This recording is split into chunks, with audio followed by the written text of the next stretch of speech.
ఓం అస్మద్గురుభ్యో నమః. మా ఆచార్యులు బిటి రామానుజాచార్య స్వామి వారి దివ్య తిరువడి తామరలకు దాసోహం.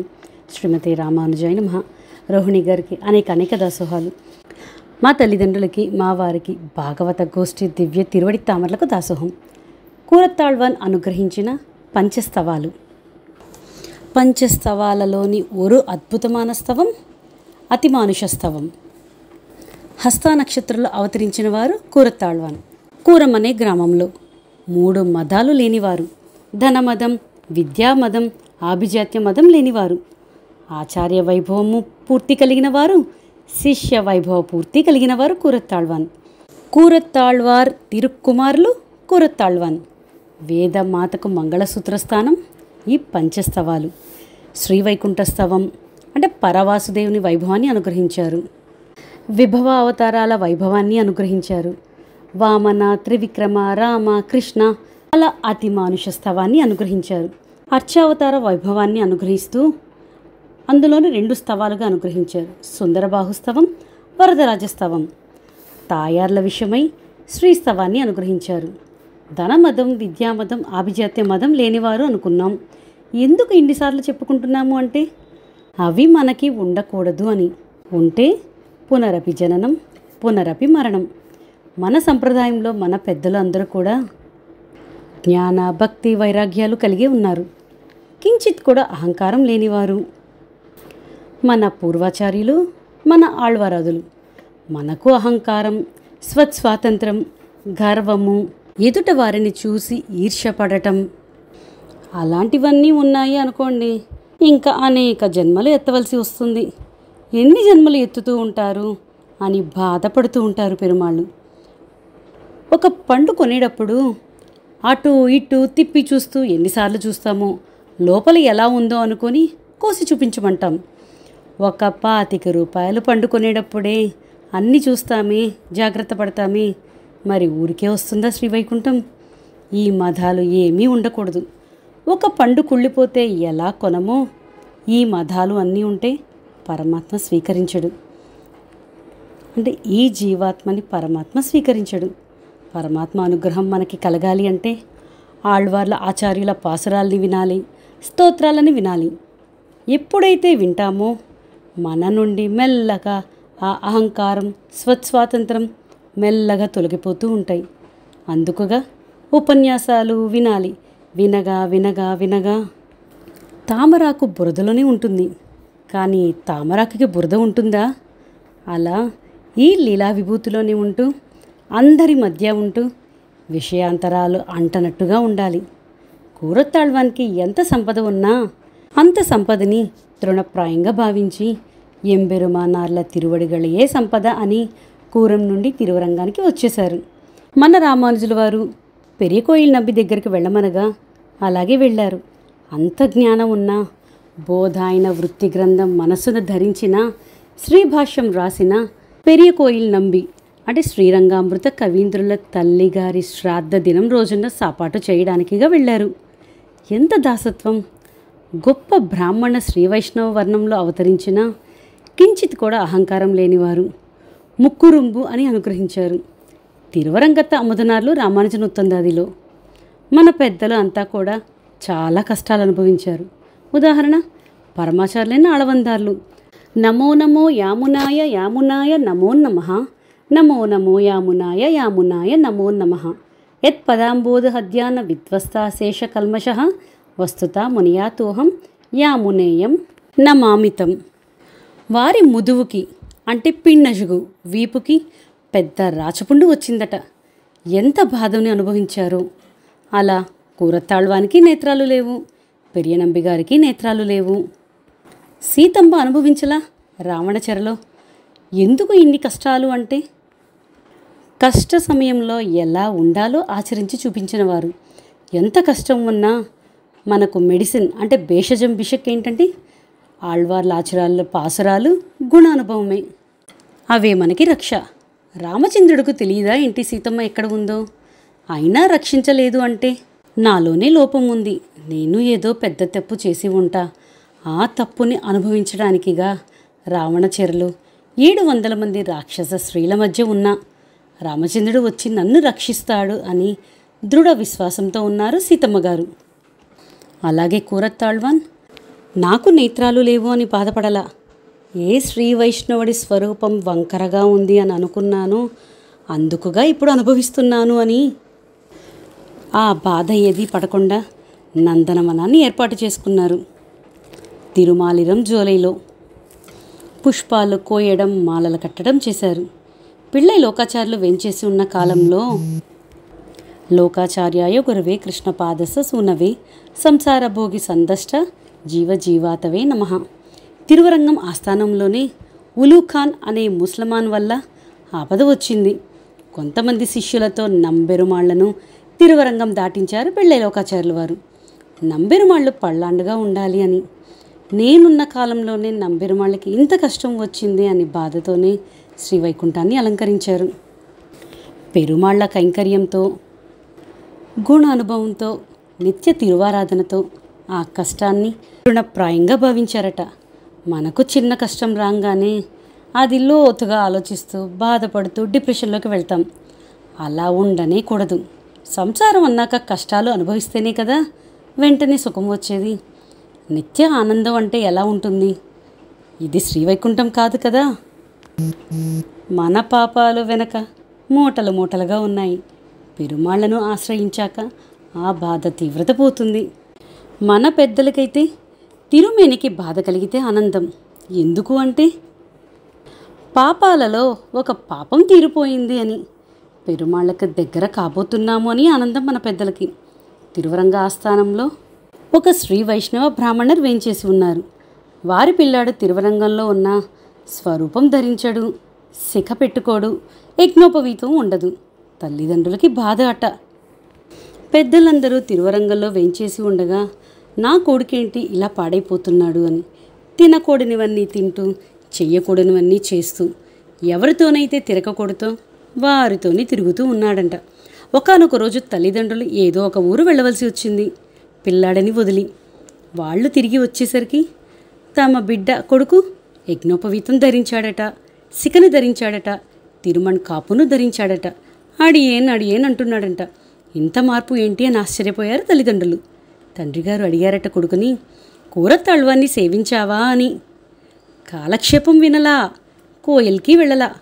కూరత్తాళ్వాన్ని సేవించినాక, వారి ఆపాద మస్తకాన్ని సేవించినాక ఆ పిల్లాడిలో ఎంత మార్పు వచ్చింది. అంతటి దివ్యమంగళ విగ్రహం కూరత్తాళ్వాంది. శ్రీవత్సాంక మిశ్రులు అని వారికి ఇంకొక తిరునామం. అలాగే అర్వాంచః యత్ పద సరసిజత్వంద్వ ఆశ్రిత్య పూర్వే. రామానుజుల సంబంధంతో అనేక మందికి మోక్షం కదా. ఉయ్యవంద ఒరే తిరువడి ఉడయవర్ తిరువడి సత్యం సత్యం పునఃసత్యం యతిరాజో జగద్గురు. కలియుగ ప్రత్యక్ష దైవమైన తిరువేంగడముడయానికే ఆచార్యులు మన రామానుజుల వారు. తైరు అంటే పెరుగు కైంకర్యం చేసిన ఆమెకు మోక్షం ఎంబెరుమానార్ల అనుగ్రహంతోనే. అంటే ఎంబెరుమానార్లు లేఖ రాసి ఇవ్వగా ఆ లేఖను పట్టుకొని ఆ పెరుగు అమ్మే ఆవిడ శ్రీనివాసుడి దగ్గరికి వెళ్ళింది. శ్రీనివాసుడే మూల స్థానం నుండి బయటికి వచ్చి ఆ లేఖను సేవించి ఆమెకి మోక్షాన్ని అనుగ్రహించారట. ఎంబెరుమానార్ల సంబంధం వల్లే కదా అందరికీ మోక్షం. అది ఎలా అంటే ఉభయ విభూతి నాయకుడు మన రంగరాజే పెరియ పెరుమాళ్. రామానుజుల వారికి అవి రెండు అప్పచెప్పారు. ఇప్పుడు ఉడయవర్ సంబంధం వారందరికీ మోక్షం. మరి ఎంబెరుమానార్లకి కూరత్తాళ్వాన్ సంబంధం వల్ల మోక్షం అంటున్నారు. అది ఎలా అంటే కూరత్తాళ్వాన్ నేత్రాలు లేని సమయంలో రామానుజుల వారు అన్నారు, మీరు శీఘ్రంగా కాంచీపురానికి వెళ్ళి వరదరాజుని వరం దదాతి ఇది వరదః, వరాలు ఇచ్చే వరదరాజు దగ్గరికి వెళ్ళి పేరురాళ్ళని దగ్గరికి వెళ్ళి అర్ధితార్థ పరిధాన దీక్షితై ఆ వరదరాజ పెరుమాళ్ళని నేత్రాలను కోరండి అన్నారు. ప్రయోజనకరమైన కోరికలు కోరడం ఇష్టం లేదు మన పెద్దలకి. ఎంబెరుమానార్ల ఆజ్ఞ కదా, అందుకుగా ఓ వరదా ఈ నేత్రాలతో దేవరీర్ని మా రామానుజుల వారిని అంటే తవిరిని తప్ప ఇంకెవ్వరినీ చూడకూడదు అని.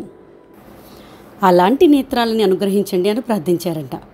నాలురాన్ని మోక్షాన్ని కోరారు. నేత్రాలు పోవడానికి కారకులు ఈ నాలురనే కదా. ఆ నాలురానికి ఎక్కడ మోక్షాన్ని ఇవ్వరు అని వరదరాజ పెరుమాళ్ళే ప్రార్థించారు కూరత్తాళ్వాన్. వరదుడు మనస్సు కరిగిపోయిందట. ఇంత కష్టపెట్టిన నాలూరానికి కూడా మోక్షాన్ని కోరుతున్నారే, కనుక మీకు మీ సంబంధీకులు అందరికీ మోక్షమన్నారట వరదరాజ పెరుమాళ్. ఈ వార్త తిరువరంగంలో వేంచేసి ఉండే రామానుజుల వారికి తెలిసింది. రామానుజుల వారు వారి ఉత్తరీయాన్ని పైకి ఎగరవేసి నాట్యమే చేశారట. రామానుజుల వారు కూరత్తాళ్వాన్కి ఆచారులే అయినా కూరత్తాళ్వాన్ సంబంధీకులకు మోక్షమన్నారు కదా, ఆ కూరత్తాళ్వాన్ సంబంధం నాకు ఉంది కదా, నాకు మోక్షమన్నారట. అందుకుగా నాట్యమే చేశారట. సోయం రామానుజమునిరపి స్వీయముక్తి కరస్తాం యత్ సంబంధాత్. కూరత్తాళ్వాన్ సంబంధం ఎవరికైతే ఉందో వారికి మోక్షమన్నారట అని నాట్యమే చేశారట. కూరత్తాళ్వాన్ని సేవించగా మన అజ్ఞానమే తొలగిపోతుంది, జ్ఞానమే కలుగుతుంది. మన కూరత్తాళ్వాన్ పంచస్తవాలలో అతి మానుషస్తవం. పేటిక విభాగం అంటారు. ఏ ఏ శ్లోకాలలో ఏమి అనుగ్రహించారో చూద్దాం. మొదటి 16 శ్లోకాలలో విభావతారాల వైభవాన్ని అనుగ్రహిస్తున్నారు. వామన, నృసింహ, రామ, పరశురామ, కృష్ణ ఇలా మొదలైన వైభవాల్ని అనుగ్రహించారు. తర్వాత 17 నుండి 33 వరకు ఈ 17 శ్లోకాలలో రామావతార వైభవాన్ని అనుగ్రహిస్తున్నారు. 34 నుంచి 58 వరకు 25 శ్లోకాలలో శ్రీకృష్ణ అవతార వైభవాన్ని అనుగ్రహిస్తున్నారు. 59, 60, 61 చివరి 3 శ్లోకాలలో శరణాగతి వైభవాన్ని అనుగ్రహించారు. ఇది పేటిక విభాగం. రత్నాలు, మణులు, మాణిక్యాలు లాంటివి శ్రీ సూక్తుల్ని అనుగ్రహించారు కూరత్తాళ్వాన్. కూరత్తాళ్వాన్ ఎంత అద్భుతంగా అనుగ్రహించారు పంచస్తవాలలో అంటే, ఆ వేదంలో ఎవరైతే చెప్పబడి ఉన్నారో ఆ పరబ్రహ్మ గురించే పంచస్తవాల్లో అనుగ్రహించారు కూరత్తాళ్వాన్. 2 వైభవాల్ని అనుగ్రహించారు. వేదము పరబ్రహ్మ గురించి తెలియజేస్తుంది. ఆ పరబ్రహ్మ వైభవమే పంచస్తవాలలో అనుగ్రహించారు కూరత్తాళ్వాన్. 2వ వైభవం, ఆ పరబ్రహ్మం ఎవరు? శ్రీమన్నారాయణుడు. రామచంద్రుడు, కన్నపిరాన్ మనిషిలాగే అవతరించిన మరి మనిషి చేసే పెద్ద చేష్టిత కంటే కూడా మీరి రామచంద్రుడు కన్నపిరాన్ చేశాడా అని ఒక పెద్ద ప్రశ్న వేసుకున్నారు మన పెద్దలు. మొదటి పదంలోని అతిమానుషశీల వృత్త వేషై అని అతిమానుషంతోనే మొదలైంది కాబట్టి ఈ స్తవానికి అతిమానుష స్తవం అని పేరు పెట్టారు.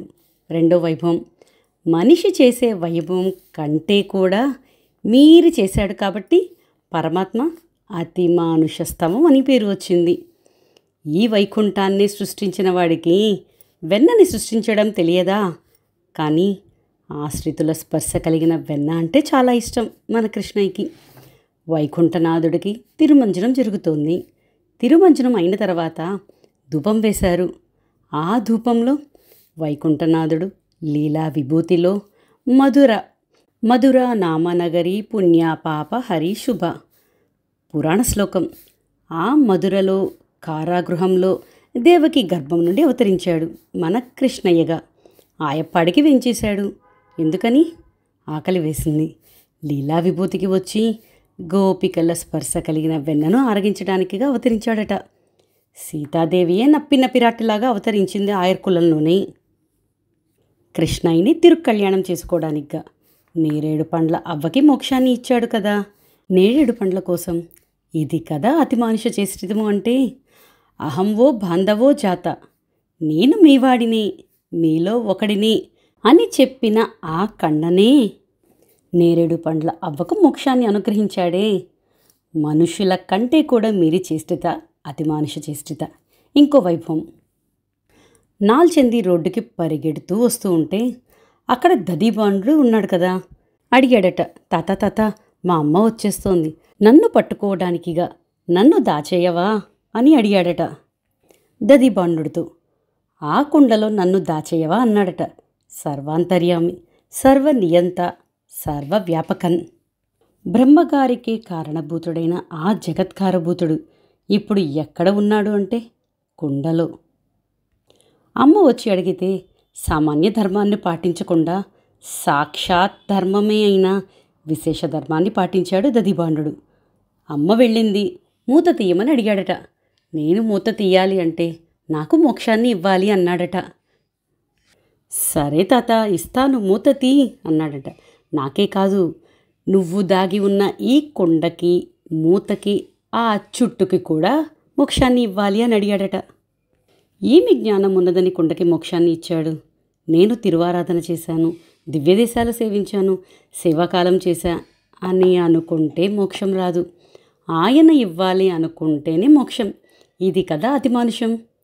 స్వరూపానురూపంగా కైంకర్యం కోసం చేస్తున్నాం, మోక్షం కోసం కాదు.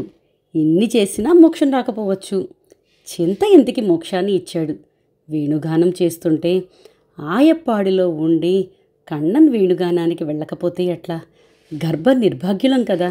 తిరువరంగంలో ఉండి నంబెరుమాళ్ళ యొక్క వయ్యారి నడకలు సేవించుకోపోతే ఎట్లా? గర్భ నిర్భాగ్యులం కదా. అలా వెళ్ళలేకపోతున్నానే అని చింత ఎందుకి బాధ అట. పాపం మొత్తం పోయింది. వేణుగాన వింటున్నాము ఆనందంగా. పుణ్యమంతా పోయింది. పుణ్యపాపే విధూయ నిరంజన పరమం సామ్యం ముపైతిహి. పరమాత్మని పొందాలి అంటే పాపం ఎలాగ ఆటంకమో పుణ్యం కూడా ఆటంకమే కదా. పుణ్యపాపం తొలగిపోయి మోక్షమే లభించిందట చింత ఇంతకి. ఇది కదా అతిమానుషం అంటే. ఇలా ఎన్నో అతిమానుష చేష్టితలను తెలుసుకోబోతున్నాం ఈ శ్లోకాలలో. అడియన్ రాణి రామానుజదాసి.